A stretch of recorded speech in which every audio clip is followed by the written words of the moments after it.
Olá, pessoal. Hoje, então, a gente vai falar sobre as alterações cadavéricas.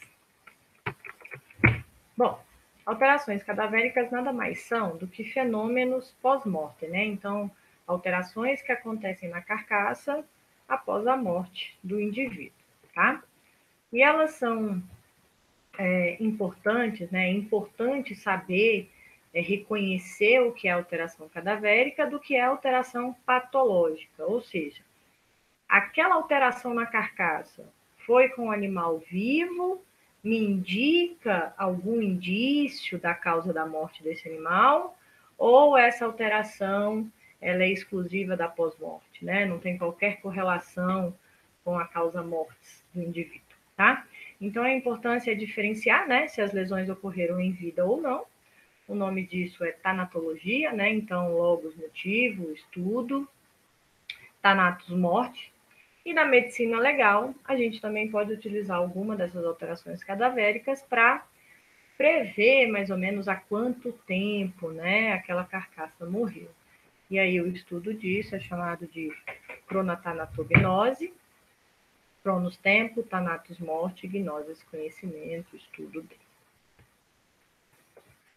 O conceito de morte ele está correlacionado a alguns parâmetros, né? Como perda da consciência, perda da motilidade, do tônus muscular, parada cardiorrespiratória, ausência de reflexo, perda da função cerebral.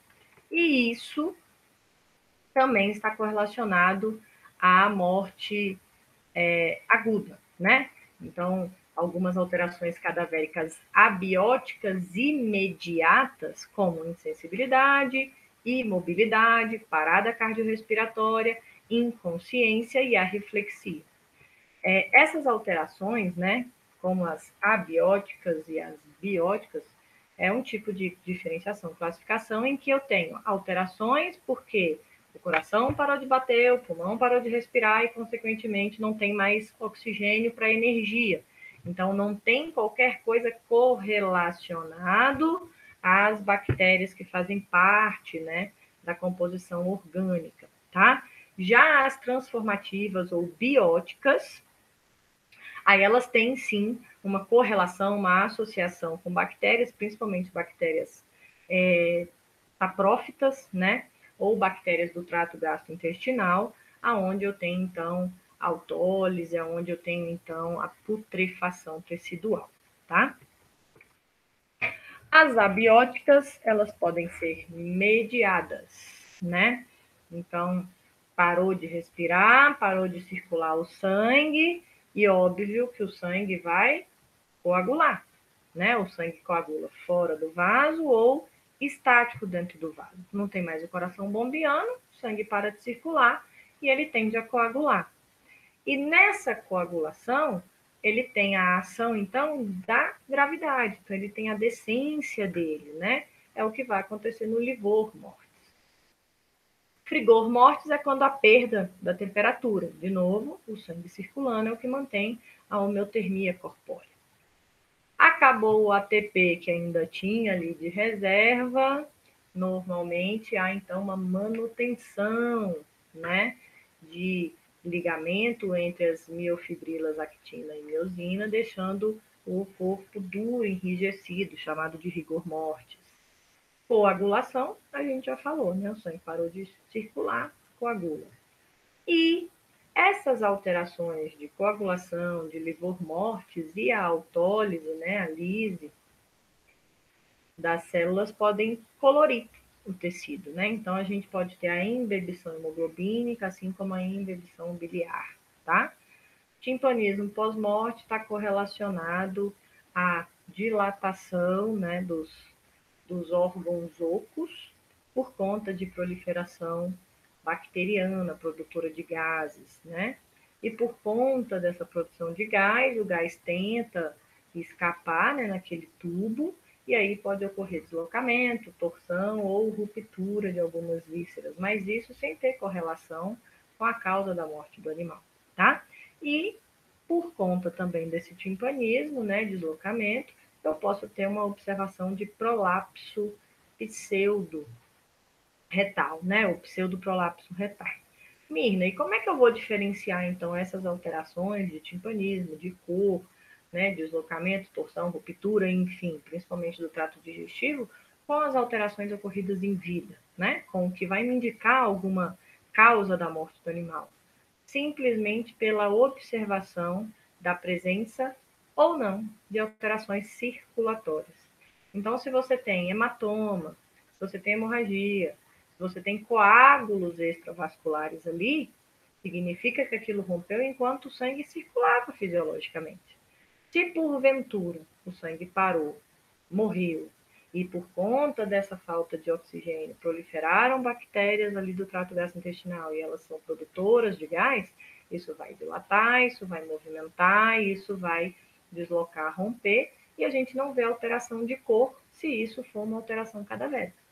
Se tem alteração de cor como hematoma, hemorragia, coágulos, peri-ruptura, aí sim isso é indicativo de lesão pré-morte, né? Antemorte, tá? Ou seja, são lesões patológicas. Vamos falar de cada uma delas agora. Né? O livor mortis também pode ser chamado de hipostase cadavérica ou mancha cadavérica, são sinônimos, tá? E são manchas, né? Inicialmente rosas, que vão mudando, vão escurecendo para um tom violáceo, que atinge o quê? Atinge o lado de decúbito de morte daquela carcaça. Então, tem uma ação de estase sanguínea, né? Porque parou o coração. Daí tem a tendência da gravidade desse sangue descer para o lado de decúbito e ali ele tende a coagular dentro dos vasos. Na hora que ele coagula, que o sangue não está circulando, tem a tendência a romper essa hemácia. Rompeu a hemácia, ela vai corar os tecidos. Então, a estase sanguínea, com a ação da gravidade, com a hemólise, evolui para a embebição hemoglobínica, ou seja, todo lado da hipostase cadavérica vai estar mais corado por conta da maior pigmentação da hemoglobina, que é o pigmento vermelho da hemácia. Então, aqui, ó, a gente tem a imagem de um porquinho, né? E olha como ele está com uma mancha, né? Bem uniforme em todo a sua lateral direita. Significa que esse animal morreu com o lado direito para baixo, né? A gente só mudou a posição para tirar foto. Então, isso aqui é a embebição hemoglobínica da hipostase cadavérica. Todos os órgãos desse lado estarão mais corados, e isso não significa que esse órgão está hemorrágico, que esse órgão está congesto. Significa que o sangue desceu pela ação da gravidade, coagulou, hemolizou e pigmentou. Não há qualquer doença em que eu tenha uma nefrite unilateral, pneumonia unilateral, né? Então a gente tem que saber diferenciar isso daí para uma melhor avaliação necroscópica. No caso aqui, ó, eu tenho 2 rins de cavalo, tá? Pelo formato, né? Um pseudo-coração e aqui um J. Ó, tecido adiposo bem amarelado, que é fisiológico dos equídeos, e o rim direito mais corado, mais pigmentado que o esquerdo. Eu tenho uma congestão no meu rim esquerdo? Não. O lado de morte desse cavalo aqui, desse animal, foi decúbito lateral direito, tá? A gente tem que diferenciar, como eu falei, né, as alterações cadavéricas das alterações antemortem, ou seja, alterações circulatórias. Então, como que eu vou diferenciar o meu livor, a minha hipostase, a minha mancha cadavérica de uma hemorragia, tá? Na hemorragia, eu tenho coágulo extravascular. No livor, o coágulo é intravascular. Então, nas cavidades, eu não vejo coágulo, tá? Eu vou ter uma infiltração hemorrágica, né? Na região de ruptura, na região onde eu tenho hemorragia, ele fica corado ali, peri-hemorragia. Se é livor ou hipostase cadavérica, não tem qualquer infiltração de sangue para fora, tá? A hemorragia é em qualquer parte do corpo, o livor é no lado de decúbito do cadáver, né? A hemorragia ela é extravascular, como eu falei, no livor o coágulo é intravascular, tá? E a hemorragia ela vai ter uma transformação da hemoglobina porque ela sofreu a ação de extravascularidade, né? O oposto do livor, em que é intravascular e não tem uma transformação da hemoglobina. O que você tem é ruptura da hemácia com pigmentação da hemoglobina livre. Outra alteração que a gente tem é o frigor ou algor mortis, né? Eu gosto mais de frigor porque ele é autodidático, tá? Frigor, frio. Se o sangue não está circulando, eu não tenho como manter a temperatura daquele corpo, né? Então, ele vai diminuindo as suas reservas energéticas e pela falta de circulação sanguínea, então a tendência é de gradualmente a temperatura do corpo baixando. Aqui, ó, tem a tabela de um estudo que eles fizeram em 86, né, com várias carcaças, e eles foram aferindo a cada 2, 3 horas a temperatura dessas carcaças, né? Então, vamos pegar aqui a média, ó, 2, 3 horas após a morte, 27 graus, né? E 12 horas depois da morte, 20,5 graus. Aí você fala, poxa, menina, teve num ponto aqui, ó, que aumentou um pouco a temperatura de 23,8, né, para 24, 16. Será que aqui não foi a hora do meio-dia, né? Porque fatores externos à carcaça alteram todas essas dinâmicas cadavéricas, tá? E a gente vai ver isso no final. O rigor mortis, como eu falei, é o enrijecimento muscular, né? Então, áreas articulares, na fase de rigor mortis, elas ficam completamente imóveis, elas ficam rígidas mesmo. Dependendo da espécie, você tem um pouco de dificuldade de manipular, né? Então, manipular a cabeça de um cavalo em que o músculo cervical é muito tonificado, fica um pouco dificultoso, né? Para você rebater os membros não há dificuldade nenhuma, mas movimentar a cabeça é um pouquinho chato, tá? E esse rigor mortis, ele começa, então, da região pélvica, da região craniana, né, da região cranial, à região pélvica, tá? E vai se desfazendo nesse mesmo sentido. Então, o que acontece? A gente tem uma reserva de energia de ATP, né, logo pós a morte, e essa energia ela vai sendo utilizada, né? O intestino continua tendo mobilidade, o músculo continua tendo uma mobilidade contrátil, não tem mais pulmão oxigenando, não tem mais sangue circulando, e a tendência é que esse ATP, que necessita de oxigênio, né, no ciclo de Krebs para ser produzido, ele vai acabar. Na hora que acaba, na perda de ATP, a tendência é que a miosina ela se liga à actina. E para essa união se desfazer, tem a necessidade de gasto de ATP. Vai ter ATP? Não. Só que a principal causa de lesão celular é a falta de oxigênio. Então, como não tem oxigênio para não ter ATP, as minhas fibras começam a se romper. Elas começam a se desnaturar. Aí eu vou tendo miólise pela falta de ATP. Então, o desfazer do rigor mortis, né, num pós-morte mais crônico, é pela falta de ATP e desnaturação das miofibrilas musculares, tá?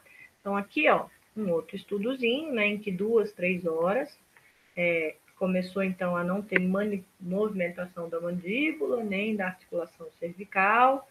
Um pouquinho depois, né, foi evoluindo para a região pélvica e aí mais para o final, o resto do corpo. Mina, demora isso tudo? Não, e de novo, depende muito do que o externo está alterando ou não, tá? Quanto mais frio, né, mais rápido. Quanto mais músculo aquele animal tem, mais rápido. Por quê? Porque músculo gasta mais energia. Então, se eu for comparar o tempo de rigidez cadavérica de um poodle com um pitbull, é óbvio que o pitbull vai entrar em rigidez cadavérica muito mais rápido do que o poodle. Por quê? Porque ele tem muito mais músculo, gasta muito mais energia, tá? Aqui, só o resuminho do que eu falei, né? Então, acabou, né, de circular o sangue, vão formar pontes permanentes entre as miofibras de actina e miosina, vai consumir todo o ATP, não vai ter ATP para desfazer essa ligação, ok? E aí começa então o quê? A fonte secundária de energia. Começa a ter produção de ácido lático, né, a forma fermentativa da energia anaeróbica, diminuindo o pH, e nessa acidificação, então, você tem o quê? A degeneração, a desnaturação ácida das fibras cardíacas. Então, ele vai, com o tempo, se desfazendo, não é relaxando, tá? E nem contração, mas vai se desfazendo porque eu tenho desnaturação do músculo. É mais ou menos o mesmo procedimento do processamento da carne maturada. A carne maturada, ele tem, né, meios externos, né, como controle de temperatura e controle de pH, e por isso que a carne maturada é uma carne um pouco mais macia. Por quê? Porque as fibras musculares, elas já chegam um pouco desnaturadas. Aqui um gatinho, né, em decúbito lateral esquerdo. Notem que os membros dele não encostam, né, no chão, a boquinha também não.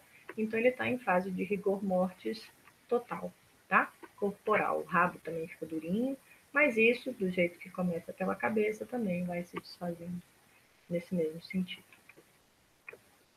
A coagulação sanguínea, né? Sangue fora do vaso, sangue parado no vaso, vai coagular, tá? E como que eu diferencio, né, um coágulo pós-morte de um coágulo anti-morte? Porque pode acontecer, né? Então, o coágulo a gente avalia principalmente a cor, né? Se esse coágulo é um coágulo cruórico ou se ele é um coágulo lardáceo ou misto, tá? Coágulo cruórico, carne crua, é vermelha. Ele é elástico, ele é brilhoso, ele tem a superfície lisinha, regular, né? Ele parece uma moeda vermelhona. E os coágulos cruóricos são fisiológicos. Óbvio que, dependendo do caso, né? Quando o coração para de bater, quando o indivíduo morre, o coração morre em sístole, contração ventricular. O ventrículo direito não é tão forte como o ventrículo esquerdo. Então, o esquerdo tem maior força contrátil para expulsar o sangue que está ali dentro, ficando uma pequena porção de coágulo lá dentro. Já o direito, não. O direito não tem tanta força assim, então fica uma maior quantidade de coágulo. Agora, Mina, eu abri o coração do cachorro, do gato, enfim, de que bicho que foi, e aí tinha muito coágulo no direito. Não, não está normal. Tinha muito no direito e mais ou menos no esquerdo. Não, também não tá. Tinha muito nos dois. Não tá, tá? Então, esse animal tinha uma alteração cardiológica. Já os coágulos lardáceos são coágulos que perdem a cor, ou seja, ou tem menor quantidade de hemácia circulando nesse sangue, o nome disso é anemia, ok? E se eu tenho anemia, eu tenho uma alteração antimorte, ou esse animal teve um estresse, processo inflamatório, em que aumentou a velocidade de hemossedimentação, ou seja, o sangue estava circulando mais rápido por estresse, taquicardia ou processo inflamatório, vasodilatação, e nesse circular mais rápido, eu tenho então uma maior velocidade de hemossedimentação. As células do sangue tendem a decantar mais rápido, tá? E isso em todas as espécies, salvo os equídeos, é patológico, tá? Se eu vejo um coágulo lardáceo num bovino, num pequeno ruminante, num suíno, num cão, num gato, numa ave, isso é patológico. Significa processo inflamatório, significa desnutrição evoluindo para anemia, significa infecção evoluindo para anemia ou significa morte agônica, estresse, tá? Se eu vejo isso em equino, muar e asinino, fisiológico. É da fisiologia sanguínea uma hemossedimentação mais rápida, tá? Então, nos equídeos, coágulo lardáceo é comum, não vai te dizer nada. Nas outras espécies, presença de coágulo lardáceo é alteração patológica e não alteração cadavérica, tá? Aqui, ó, o que eu falei para vocês, ó, um pulmão, em que eu vejo bem marcado a dilatação dos septos interalveolares. Esse pulmão não está rosinha, né? Então ele tem algum processo aqui de congestão, hemorragia, enfim. E olha o tanto de coágulo que eu tenho no ventrículo direito, tá? É um coágulo cruórico, mas um coágulo cruórico patológico, que me dá a informação da causa da morte desse animal, ok? Já aqui, outro coração de cão, um coração bem pálido, vamos voltar? Olha a cor desse coração. É fisiológico. Músculo cardíaco é assim, vinho, né? E esse aqui? Extremamente pálido, né? Com áreas bem pálidas, ó, no epicárdio. Pode ser degeneração, pode ser necrose do miocárdio, tá? E olha aqui, ó, uma partezinha vermelha, outra partezinha vermelha, mas a sua maior proporção é o quê? Pálido. Então, aqui eu tenho um coágulo lardáceo ou misto, né? Não tem como não ter zero. Ter zero hemácia no sangue. Então, ele vai ser misto. No caso desse animal, né? Com o coração pálido, meio globoso, ou o ápice não está tão pontudinho, pode ser indicativo também de uma insuficiência cardíaca, tá? Em cão, gato, porco, boi, ovelha, cabra, patológico. Equídeos, fisiológico. E como que eu vou diferenciar um coágulo de uma outra lesão que vai ser sempre patológica? Os trombos. Simples. O coágulo é a amoeba. Lembra da amoeba? Brilha, elástica, superfície lisa, regular, tá? Tem o formato do vaso? Óbvio, ele foi feito lá dentro do vaso. Mas se você puxa, ele sai. Ele não é aderido à parede do vaso, ok? Já os trombos não. Obrigatoriamente vai ter aderência na parede do vaso. Eles são secos e, por serem secos, são friáveis, eles desmancham com facilidade. Não tem elasticidade. Por não ter elasticidade, ser aderido à parede do vaso, eles têm áreas irregulares na sua superfície e não são brilhosos. Então, o coágulo é uma coisa gelatinosa, brilhosa, elástica, não aderida. O trombo é uma coisa mais pálida, mais seca, sem brilho, com irregularidade na superfície, porque estava aderido à parede. E o trombo ele pode diferenciar de trombo arterioso, que são trombos mais brancos, porque o sangue arterioso tem maior quantidade de proteína, tem maior quantidade de leucócitos. Então, ele forma um trombo mais brancacento. E o trombo venoso, ele tem a tendência a ser mais avermelhado, tá? Mas o aspecto de seco, de friabilidade, de aderência à parede do vaso é igual em qualquer tipo de trombo. Bom, como eu falei, formou o coágulo, né? Desceu o sangue, formou o coágulo, não tem energia, as células vão começar a romper. Por que vão começar a romper? Porque começa o processo de degeneração hidrópica, lembra? A bomba de sódio e potássio não funciona, porque não tem ATP, sódio para dentro da célula, junto com sódio e água, e ela rompe. Rompeu a hemácia? O que a hemácia tem que pigmenta? Hemoglobina. Então, tudo do lado da hipostase cadavérica vai estar mais pigmentado do que o contralateral. Então, a causa, a patogenia da embebição hemoglobina é a hemólise dos coágulos, né? O tempo depende, tá? Eu coloquei aqui, mas não é regra, né? Depende. Se esse animal morre afogado, a embebição hemoglobínica é bem rápida. Se por acaso esse animal passou por um processo de congelamento e descongelou, também vou ter embebição hemoglobínica. Então, tem que ter um pouco de cuidado com esse negócio da cronatognose, tá? A gente tem que diferenciar a embebição hemoglobínica do quê? De outras alterações cadavéricas, de hemorragias, né?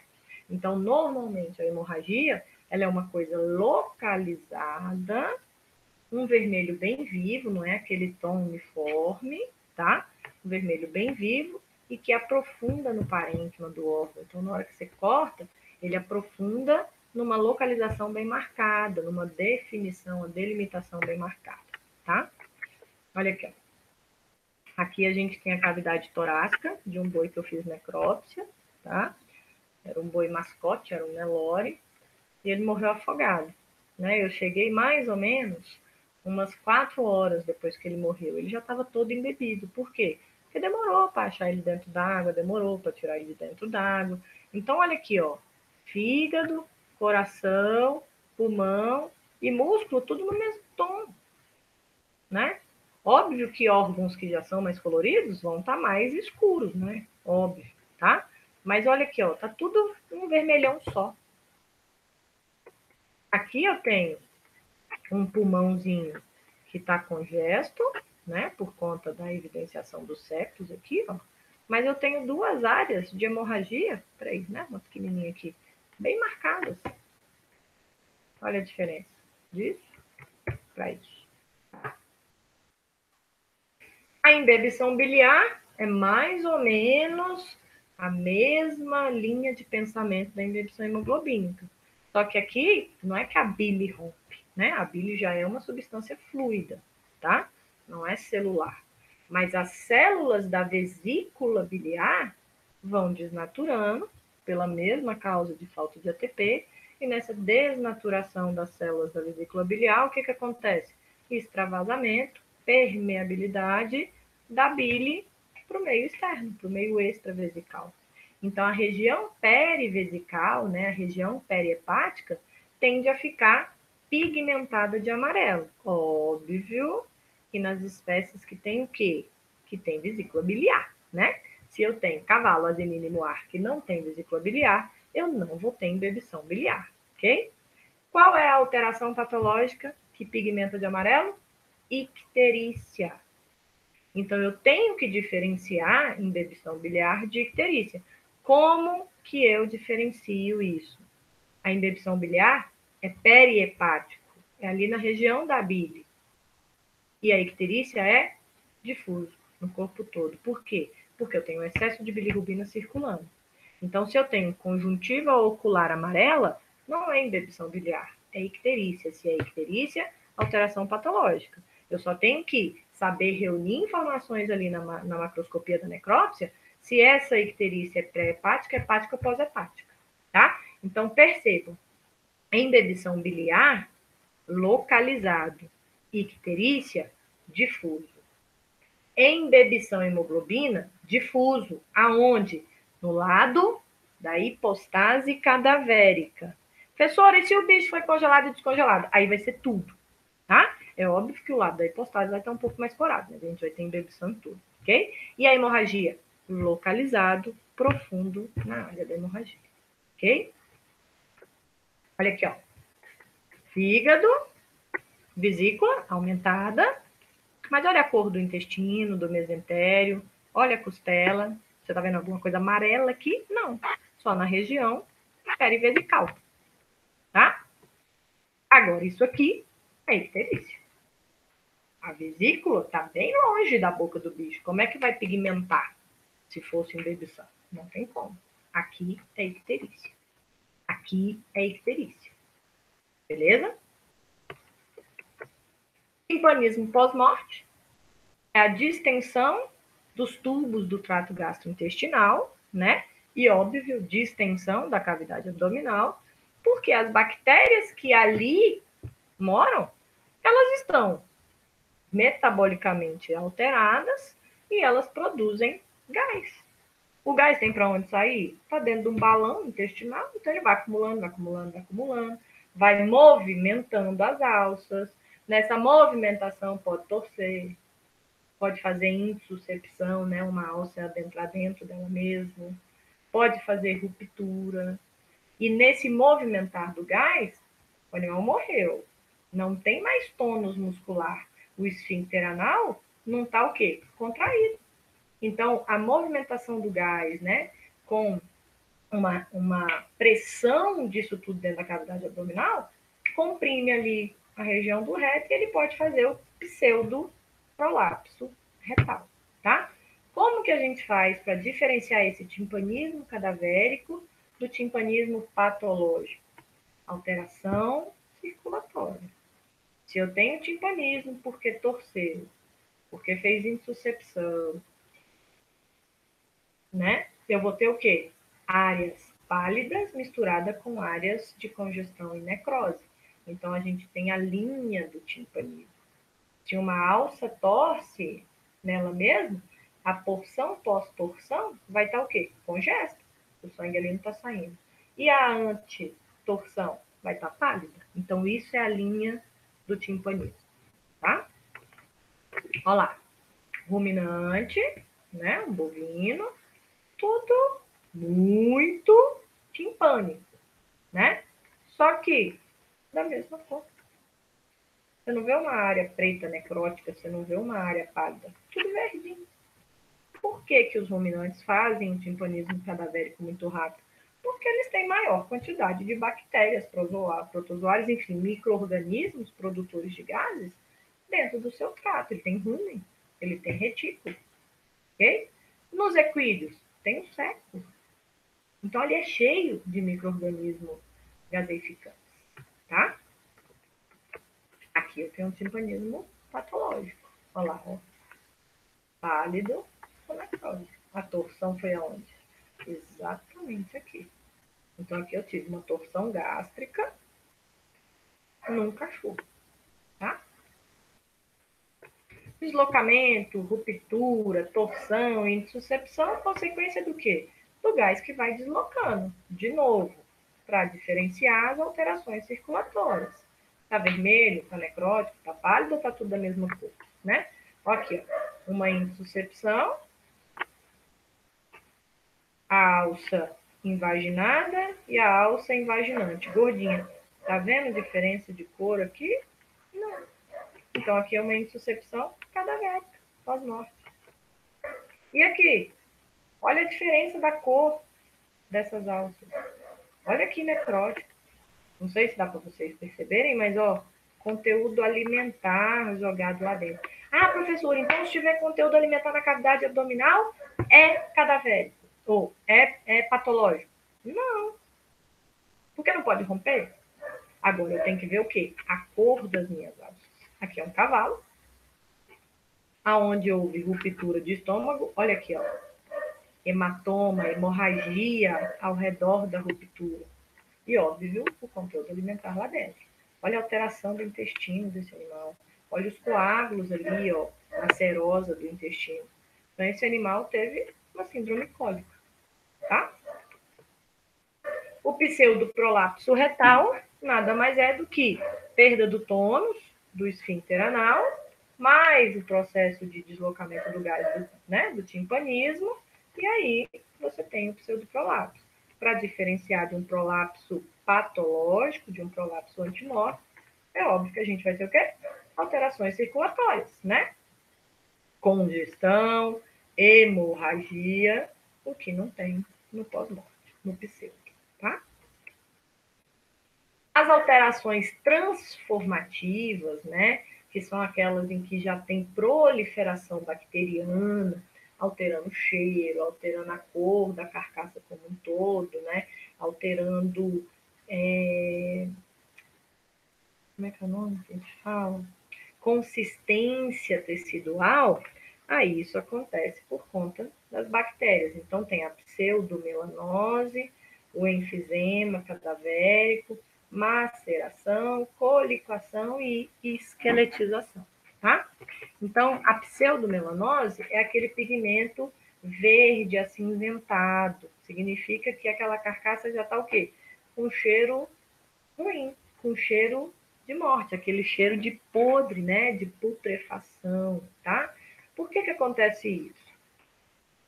Eu não tenho bactéria do trato digestivo proliferando, porque está em meio anaeróbico, né? E eu também não tenho hemoglobina livre pela autólise, pela hemólise celular. Então, esses compostos bacterianos, né, o ácido sulfídrico mais a hemoglobina, eles reagem. Há uma reação química formando a sulfamethemoglobina, que é o que vai dar, então, essa coloração verde acinzentada. Por que pseudomelanose? Porque uma coloração acastanhada, né, enegrecida, é a alteração de pigmento que a gente já viu que é de melanose. Produção, né, de melanina em áreas onde não há necessidade de defesa de raio ultravioleta. E aonde que a gente observa isso aí primeiro? Na região ventral do animal, na região abdominal. Então, pseudomelanose aqui, ó, na região visceral do fígado, na superfície da cápsula renal. A gente vê aqui na região, né, da região inguinal, dos animais também, tá?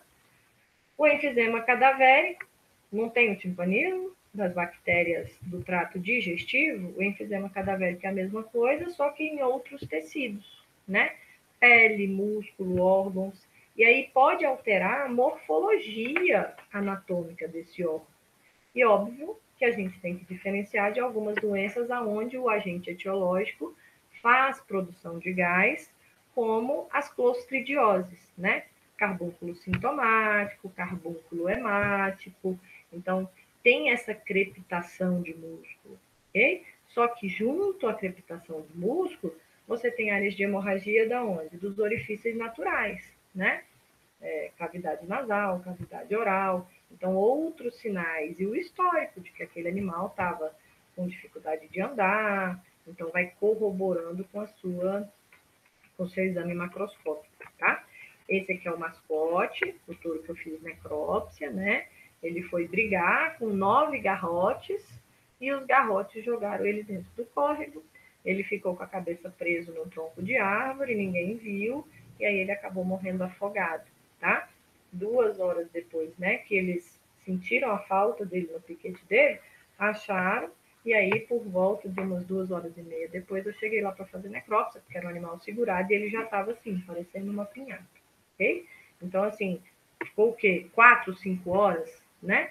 Ele ficou na água 2 horas e meia, enfim, e 5 ou 6 horas depois que ele morreu, ele já estava desse jeito. Mas por quê? Porque a umidade aumenta, acelera o processo de putrefação, tá? Então ele estava completamente crepitante, ó, como estava tudo bem enfisematoso, tá? Aqui é um enfisema de um fígado. Só que se você olhar, lembra mais a morfologia de quem? De um pulmão. E é óbvio que quando você passa a mão, ele faz tipo plástico bolha, né? Significa dizer, gente, que a microscopia disso daqui vai estar completamente alterada. Eu não tenho a manutenção da morfologia histológica, né? De alvéolo, de bronquíolo, tudo foi rompido, comprimido pelo gás, tá? Maceração é quando há soltura de tecido mole, né? Então, é muito normal, é fisiológico, a membrana queratinizada do rumen se desprender. E para a gente, para uma avaliação macroscópica, isso é até bom. Por quê? Porque você vê a mucosa do rumen. Você vê o quanto que aquela mucosa está hiperêmica ou não, se tem áreas de erosão, de ulceração, né? Você tem que tirar aquela camadinha de queratina lá do rumen, tá? Agora, começa a desprender músculo do osso, né? Começa a desprender mucosa intestinal não queratinizada, aí não, tá? Então, aí já significa que já está num período avançado de putrefação, ok? Pode estar começando a feder, né? Ou já bem fedorento. Olha lá. Aqui é a camada de queratina, parece uma lona preta, né? Aqui é a camada de queratina do rumen e ali a mucosa, ó. Tem um pouquinho de lesão, aqui está um pouco hiperêmico, né? Mas a gente tem que olhar. Isso é normal, tá? Coliquação é quando o tecido mole começa a liquefazer, tipo chorume de lixo, né? Então, os tecidos moles, eles começam a perder totalmente a sua consistência, né? E em caso de afogamento, como no caso lá do mascote, né? E a glândula adrenal, assim como o sistema nervoso central, isso é muito rápido. Então, depende também do órgão que a gente está falando, tá? Aqui já está num odor bem agressivo, bem ofensivo, né? Aquele cheiro de morte mesmo, tá? E isso acontece por conta da heterólise, assim como a autólise, né? Então, tem a falta de oxigênio e ainda tem a ação enzimática, tanto das bactérias como as enzimas intracelulares. Olha lá. Isso é uma região torácica do touro bandido, tá? Então, aqui, ó, costela, né? Aqui eu tenho esôfago, traqueia, esôfago, região de peito, pontinha do coração, pulmão aqui, ó, tudo parecendo um patezão, né? Então, isso é colifação, tá? E embebição hemoglobínica. ok? Esqueletização é quando não tem mais tecido mole, né? Ação bacteriana, ação enzimática, ação de verminhos, né? A entomologia estuda muito isso, vai destruindo, vai acabando, vai digerindo todo o tecido mole, tá? Então, pele, músculo e órgãos cavitários somem. O que fica é o que é mineralizado e o que é queratinizado, ou seja, osso, dente e pelos, ou cerdas, tá? Aí, se isso está na temperatura ambiente, mais ou menos de 3 a 4 semanas, né? Se está enterrado, demora muito mais. Então, olha lá, ó. Lembra do nosso porquinho, da hipostase cadavérica? Olha ele aqui, ó. Um restinho de pele, um restinho de cerdas, né? E um monte de ossinho ali, na posição que ele morreu, que foi decúbito direito.